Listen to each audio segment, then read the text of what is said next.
Welcome guys to my channel. um, Whichever channel you're watching this from, I've actually got two channels and I'll post them in both channels, and I hope it doesn't draw a lot of controversy. So whichever channel you're watching it from, please do subscribe, like and share. I love you all guys. So as someone living in the diaspora, I want to bring this to your attention, guys. um, this time I'll focus on East Africa, and I'll, uh, I'll focus on two things. Uh, One thing, boundaries. The sensitive, yeah.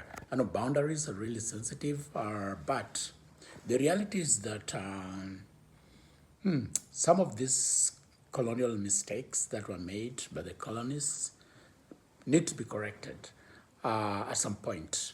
And while I talked about the East African Federation being one of the best way to merge the East African countries into one Federal Republic of East Africa as a way towards the African Union, there seems to be like each country seems to be so petty in dealing with their own issues, actually frustrating their own citizens to an extent that they're so myopic that they look at very small things. That somebody criticizes the president, now it's a big deal. They've been tortured, they're getting killed, and all that bull crap, all that bull crap, bullshit.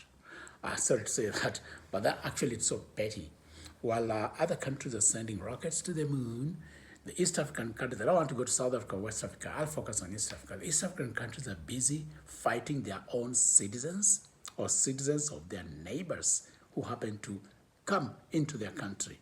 While there's one East African passport, which would actually enable people to move across one country to the other within East Africa, just like the Schengen, where you don't even need to get a visa. You just get into your car, drive across, and go work in another country. That's where East Africa should be heading to, not trying to get like sometimes bundle people like human rights activists, torture them, and then move them across the border while they've got East African citizenship, while they've got East African passports. It's stupid, it's crazy, it's backward, it's redundant. East African leaders actually need to wake up and smell the roses. This is the 21st century. Movement of people within Africa should not be limited. The people are running to Europe. What the heck? There's nothing in Europe. It's grass, trees, water, the same thing guys have in Africa.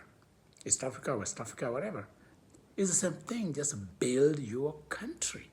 And don't treat your neighbor as your enemy. Don't treat another tribe as your enemy. Don't treat somebody from the neighboring country as your enemy. Unless they're a criminal, then prosecute them, criminally, and jail them for a long time so that criminality goes down. But don't harass innocent people who have got no criminal activity. I know people from other countries sometimes come over, especially from Nigeria specifically, I don't want to hide, and do drugs, and the drugs really harm people, harm citizens. So such drug dealers, they should be jailed for a long time, or they should do what is being done in Taiwan and Singapore, etc., and just have the ultimate penalty for them. That's what I think the countries should do. But for innocent people, good-natured people, just visiting for tourism or for genuine work, there should be no limitation in terms of moving from one country to the other, or even working in that country. Working, I know, might be a little tricky because it's, we got to take care of our population first, which makes sense. Yeah, reduce unemployment within your population before you think of anybody from outside coming to work. But then just coming as tourists should not be a big deal. Let people come and go. Yeah, coming to do some trade, let people come and trade, provided it's a genuine trade and it's not undermining the local trade. Just put some tariffs then, so that any goods that come from outside becomes more expensive than the local goods. So I'm coming to the issue. I'm just like this, just that on the periphery. Now let's hit East Africa right straight where it needs to be hit. The East African countries is long overdue that they came together as one federation. And this pettiness within each country of trying to subjugate their citizenry is so backward, is so stupid, is so retrogressive. Why? Why torture people? Why kill people? Because of the ego of one president. That's rubbish. Human life is so sacred. It's so sacred that it should actually be preserved. But now let's come to the question that most people are scared of discussing. I know Uganda is always claiming, oh, Migingo Island is in Uganda. Kenya is claiming Migingo Island is in Kenya. But let's look at Lake Victoria, the catchment area of Lake Victoria. It's called Namlolwe for the Luos who live around the Victoria area. For Ugandans, the Buganda, they call it a different name. Probably Tanzania or Rwanda, they call it a different name. But all these 4 countries, Kenya, Uganda, Tanzania, and Rwanda, contribute towards the lake. So they've got rivers that flow into the lake. What does that mean? That each one of them is contributing towards the lake. I think probably Uganda is getting more water out than getting it in. But Kenya is getting water from River Yala, River Nzoia, Nyando River, all that getting into the Lake Victoria. So they're actually the ones actually stocking the Lake Victoria. If they dammed those rivers, the Lake Victoria level would go down. Yeah. And that treaty signed with Egypt is all hogwash. That's something that should be overtaken by events and scrapped, and the countries renegotiate a new treaty. The riparian countries, that's the countries that share the waters of the Lake Victoria. Then the countries that share the waters of River Nile should negotiate a different treaty. Now that brings me to the topic, the core topic of this I can say this podcast, is that Lake Victoria needs to be shared equally between those 4 East African countries that contribute to its waters. That's Kenya, Uganda, Tanzania, and Rwanda. What do you guys think? Think outside the box. And such a big lake, one of the largest lakes in the world. Why should one country claim such a big portion? Yet they've got rivers from other countries that are flowing into that lake. So that lake should be partitioned equally. Forget about those colonial borders. Equally between these countries. So let's get a spot in the middle of the lake and then draw a line that partitions that, just like cutting a cake into pies. Partition that lake between those countries equally. That's what I mean. So in that case, if that was done, Migingo would be right inside Kenya. So there'll be no controversy. So, and there's no island in the middle. So it will actually take care of all those controversies of this island in this country, or this country, this country, in this country. Just get the center of the lake and draw a line going to the border of each country. And then all that water should be now shared equally, like a pie, just like you're cutting a cake into pies from the center. Then each country would have its own piece of pie of the lake. So that's my take. The other issue is the population, the populations that fall across into another country, like the Maasai. The Maasai, basically, Kenya is actually Maasai land. So that means that Serengeti should actually be in Kenya. So Serengeti, the Maasai who live around Kilimanjaro, Serengeti, should actually be part of Kenya if the borders were to be redrawn properly and not what the colonists did.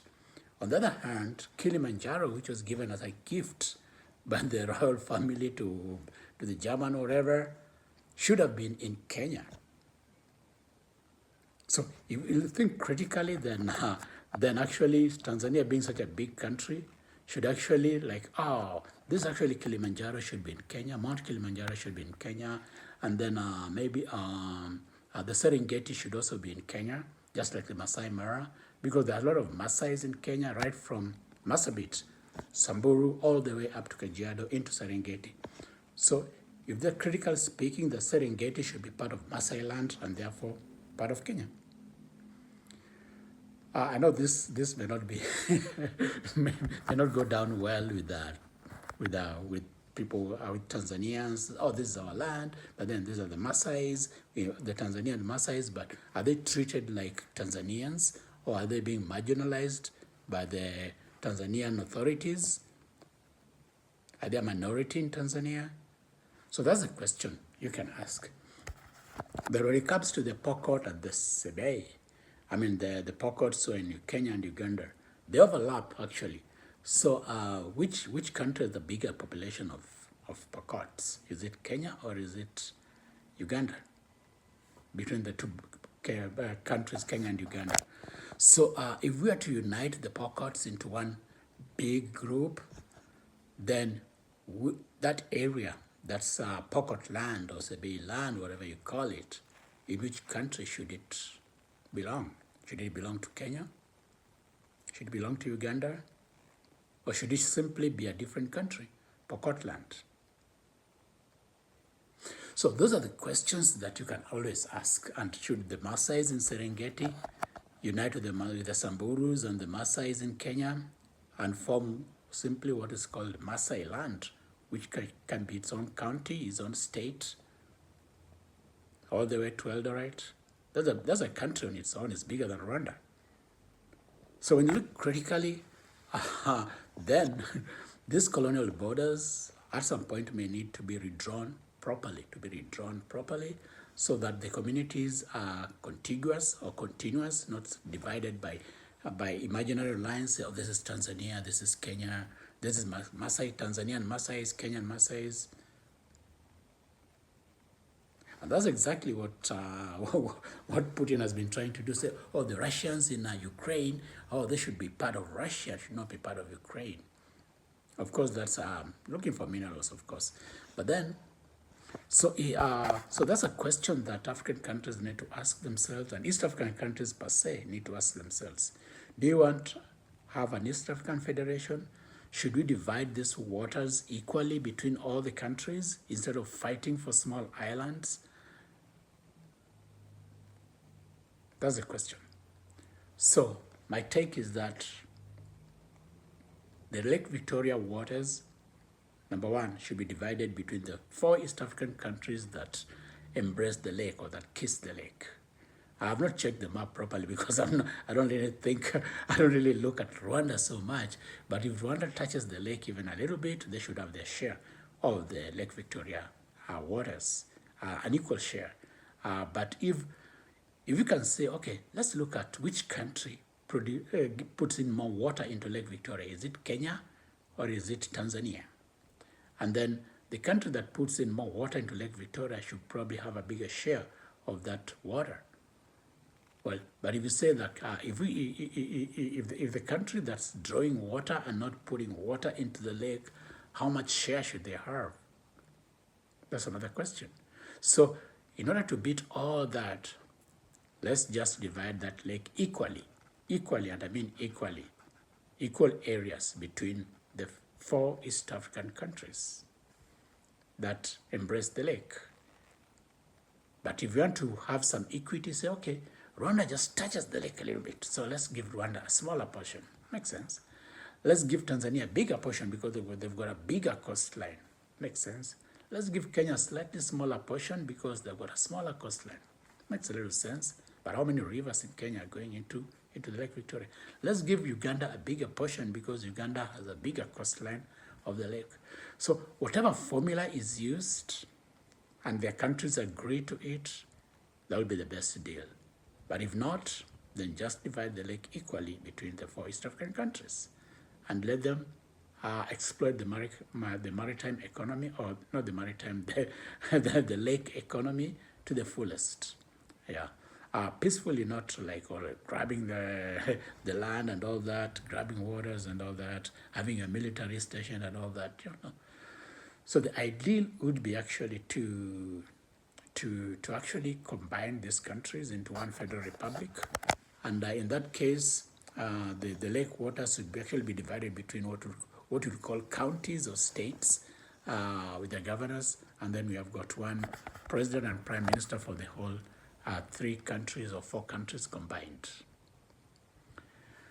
So that's my take about the Lake Victoria waters. I know it's a little tricky to try and rethink it that way, but think outside the box.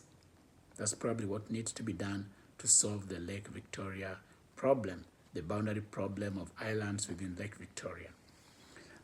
If you have any reaction, just react. This is not like like gospel truth or something. It's just like a suggestion, and whatever direction it takes, like whatever the countries agree to, then that will be it. So they agree on something more peaceful and something more inclusive, and each country having its fair share of the lake. That's what's required to be done. About strength, might, that's relative because it just depends on who's funding who. Yeah. If the US is putting a lot of military hardware in Rwanda, then Rwanda would look a little stronger, like a small district in Kenya. If Russia is pumping military hardware into Tanzania, then Tanzania would look stronger. So, but none of these countries actually manufactures their own weapons. So strength is relative here in terms of which country is much stronger than the other. So the best thing would be actually to just combine resources, be combined together into a East African economy, East African community, Federal Republic of East Africa, and share the lake equally. So even with the Federal Republic of East Africa, we could still share the lake equally between the federal states, you know, but it's still one republic, one federal republic. So that was just my thought on Lake Victoria, and you guys can, what do you think? What do you think should be done? Comment and let's have a discussion, because I know all these ideas, academic ideas, normally concretize to something substantial eventually when people discuss it openly and come to an agreement. So that's my take. So right now I'm actually on vacation, and I'm just like thinking aloud, and I decided to think aloud together and share the thoughts with you guys. Instead of each country trying to subdue its own population, that's so stupid. Come together and form a bigger, united federal republic that has more strength, that has a bigger military, that has a bigger economy. Otherwise, we'll be overtaken by China. China will put their pot in one of these countries, bring in their military, and then they'll subdue the whole region. So that brings the question of, wow, which military bases should be in East Africa? I know Mozambique has had a problem with insurgents. Apart from Mozambique and probably Somalia and a little bit of Kenya, but mostly Somali, the other countries are okay. So the foreign military is normally useful when it's fighting an amorphous organization like the terrorist organization, or to deter other big players like China and Russia. So to have a military, US and UK military base in Kenya would actually deter China from putting in their military base in Kenya. Sí, no necesita. Ay, buena, gracias. So they just wanted to clean my room, and I told them, no, you don't need to clean it. It's not dirty. I've just been here for one day. And yeah, so that's my take. And if the East African countries combined and put their resources together instead of subduing their own citizens, there'll be a much more progressive approach. Yeah, and if they can also combine their currency into one currency, like it used to be the East African shilling, just have the East African shilling, abolish Tanzanian shilling with this exchange rate against Kenya being, ooh, throw you off balance, and Ugandan exchange rate, ooh, throw you off balance. Just have one East African shilling, like an East African dollar, basically one currency, which can be shared by all the three countries, and that way it will make trade easier between the countries, and actually harmonize the countries into one federal republic. So the push for the federal republic will soon be there, but when countries have a problem with citizens of the neighboring country, it's so sad, so sad. And what happened to the activists, Kenyan activists and Ugandan activists who went to Tanzania and were tortured? That's so shameful of the Tanzanian authorities. So primitive and so backwards. So I don't even have words for that. What I would say is that probably the countries should unite, but if the countries are so far apart in terms of how they approach issues, then they are better off just staying as they are, and each country trying to claim its stake. Yeah. So in that case, I would say the issue of the Maasai in Tanzania still probably also needs to be addressed. Are they being treated well? Should they be part of Kenya instead of being part of Tanzania? That's another question for another day, another discussion. So that's all I was getting into. And when you treat your neighboring citizens of your neighboring countries so badly, then such thoughts starts coming into the minds of the citizens that, well, even our people are living in your country, so how are they being treated? Should they come and join our country? Should they come back because most of their kins are in this country? Or should that land just be part of the other country? Yeah, that's the big question. Because the Maasais who live in Kilimanjaro, Serengeti, should they be part of Kenya, or should they be part of Tanzania? So that's another question. And are they being treated as well as other Tanzanians, or are they being discriminated against? So these are like teething issues that comes up, especially when an issue has occurred where citizens of the neighboring countries have been tortured in the other country. Then people start thinking in that way that, well, our people are being tortured, our people are being tortured. Well, some of our people actually live in that country. So what can we do about it? So that's a million-dollar question, which probably will not will probably not be easily resolved, but with time, dust will settle, and people will be more rational, and people will perceive more inclusive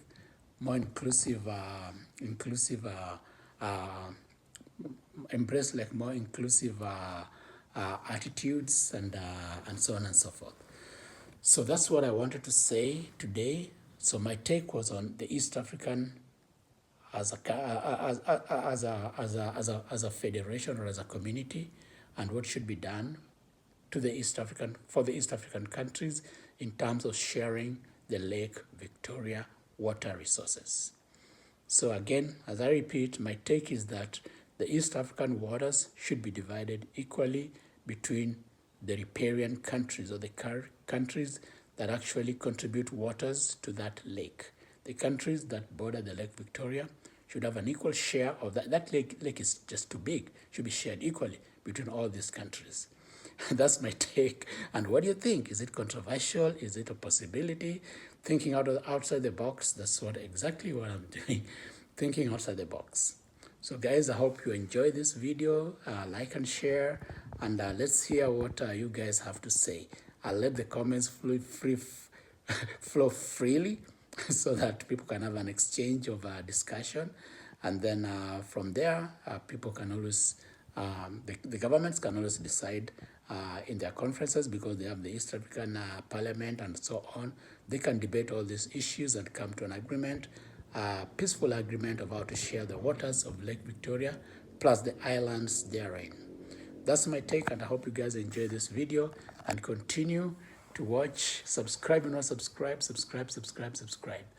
My initial idea was that because these East African tribes flow between one country to the other, It just makes sense for all these countries to unite into one federal republic, one big East African country.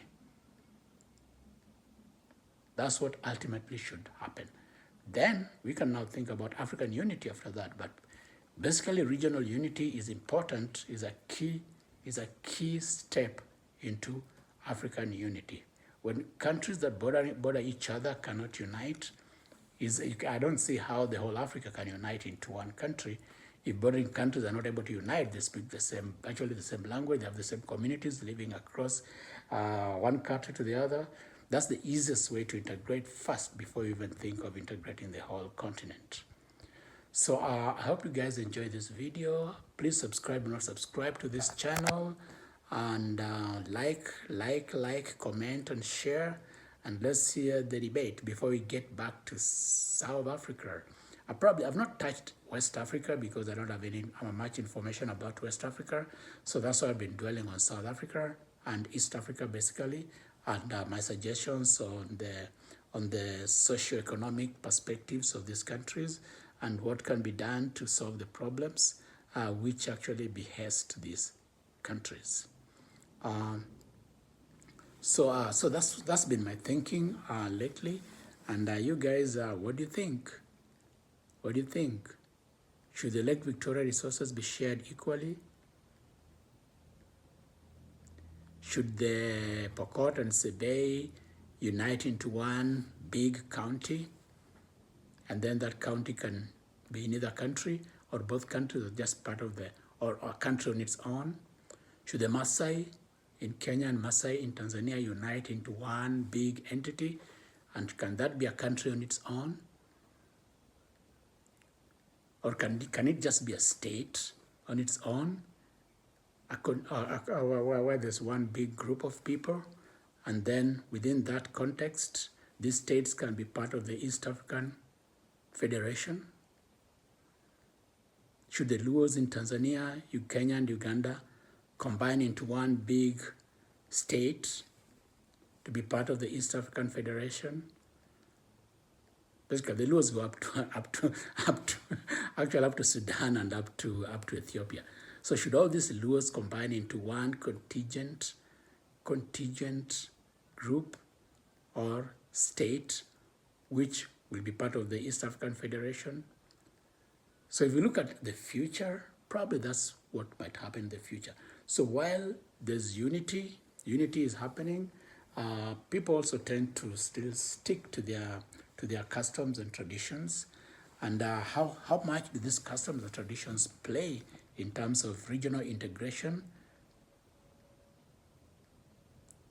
Is it easier or is it harder? And the reason can be asked: why did these groups of people migrate or move?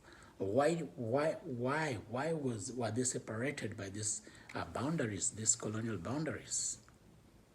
Was it to their interest or the interest of the colonists? Those are the questions that the citizenry of East Africa need to ask themselves and see that, well, can we unite? Can we have contiguous areas occupied by one, I can say one tribal nation, because that's what they used to be, tribal nations. Can these tribal nations be reconstituted? The Pokot, the Turkana, the Maasai, the Luo, the Kikuyu, the Mijikenda, can they be reconstituted into nations? And then those nations be part of the East African Federation? Can it happen peacefully without countries trying to fight each other? Is that also a solution to the Congo problem?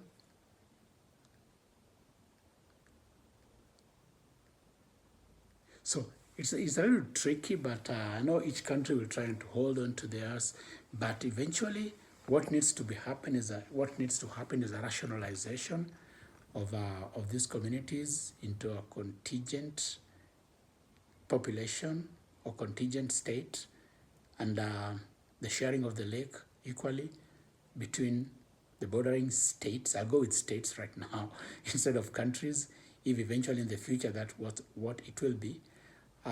sharing the lake equally between the neighboring states, which will be part of the East African Federation. So that's my take, and this, instead of those parliamentarians, East African community parliamentarians sitting there and just drawing a salary and not doing anything, these are the things they should be discussing and coming up with plans which are agreeable to all the three nations, plans and agreements that bring the nations together rather than push them apart. Should the Lake Victoria be named Namlolwe or named another name which is used by one of the tribes instead of Lake Victoria, since Victoria was the Queen of England at the time? So these are questions that we must ask each other even as we proceed into the 21st, beyond the 21st century, and as countries are sending rockets to the moon, making ballistic missiles. East African countries have been busy suppressing their own population, killing young people who criticize the president, torturing activists from neighboring countries who cross into one of the other countries. All this is hogwash, hogwash, hogwash. So saddening, stupid, backward, and retrogressive. That's my take. I hope you guys enjoyed this video. Please watch till the end. I love you guys to the beach and back, and subscribe to the channel. And this is a voice from the diaspora telling you all this information, because it's easier sometimes to look at stuff when you're not there. When you look at it from somewhere else, you're able to see the bigger picture than someone who's in there just seeing what surrounds them. So that's my take with all the perspectives included. You guys think about it. East African community, East African citizenry, what needs to be done to enhance unity, equal share of resources? Should we redraw the boundaries that the colonists drew? What do you guys think? So continue watching to the end and subscribe. I love you guys to the beach and back. Ciao. And cheers to East African Federation unification.